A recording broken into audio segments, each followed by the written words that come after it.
माननीय रक्षा मंत्री जी ने इसी सदन में कहा है कि हमने 100 आतंकवादियों को मारा।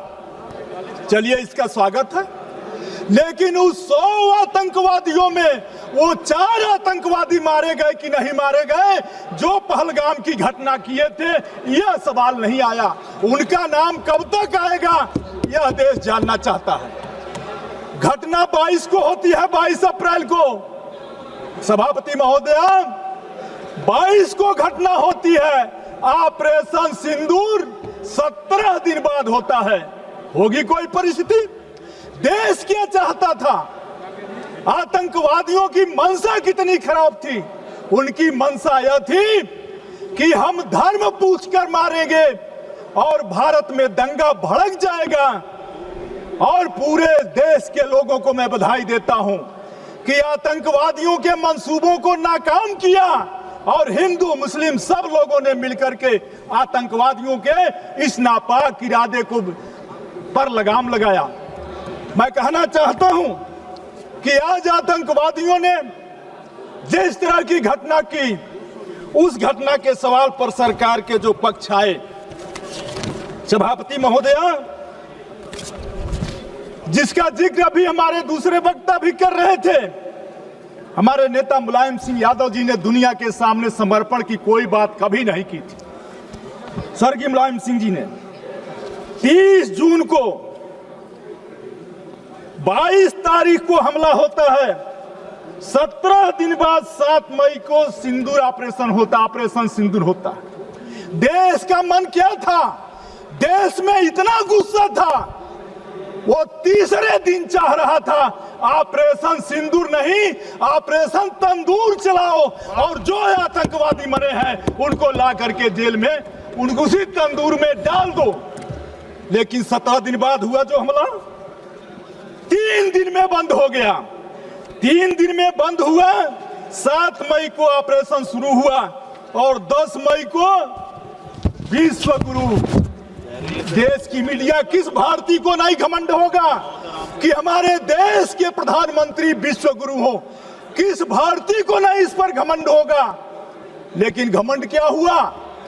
हम लोग जिसे विश्व गुरु समझ रहे थे, पता चला विश्व गुरु तो व्हाइट हाउस में बैठा है। विश्व गुरु व्हाइट हाउस में बैठा है। और उन्होंने क्या कहा विश्व गुरु ने?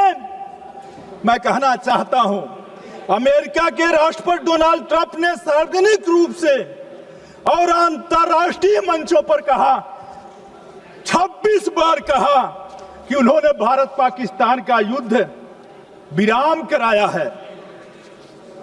उन्होंने कई बार अंतर्राष्ट्रीय मंचों पर कहा कि उन्होंने भारत और पाकिस्तान के बीच एक बड़े न्यूक्लियर युद्ध को टालने के लिए व्यापार समझौता ऑफर किया है।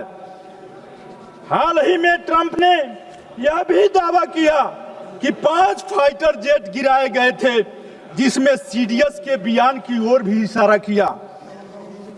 ट्रंप ने यह भी कहा प्रधानमंत्री मोदी शुरू में असहयोगी थे और संकट को कम करने के लिए अमेरिका की मध्यस्थता जरूरी थी।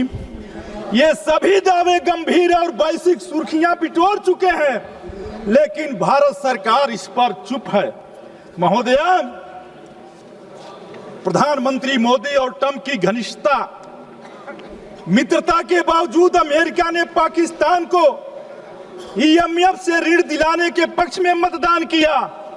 आखिर इसका मतलब क्या था?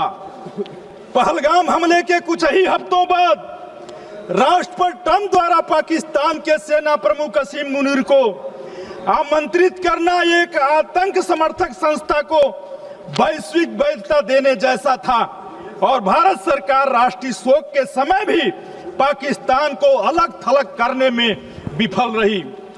महोदया, पहलगाम में धर्म के आधार पर हुई हत्याओं के बावजूद भारत न तो इस्लामिक देशों के संगठन और OIC में झूठे निरेटिव को चुनौती दे सका और न ही मुस्लिम दुनिया से एकजुटता हासिल कर सका, जबकि यह देश भारत के करीबी सहयोगी थे। पूरे विश्व की सुर्खियां ट्रंप के दावे और संस्करण से भरी रही, जबकि भारत एक सुसंगत और मुखर आधिकारिक पक्ष अंतर्राष्ट्रीय मीडिया में पेश करने में विफल रहा। हमसे जुड़े रहने के लिए हमारे YouTube चैनल को सब्सक्राइब करें और नई वीडियो की नोटिफिकेशन के लिए बेल आइकॉन को दबाएं।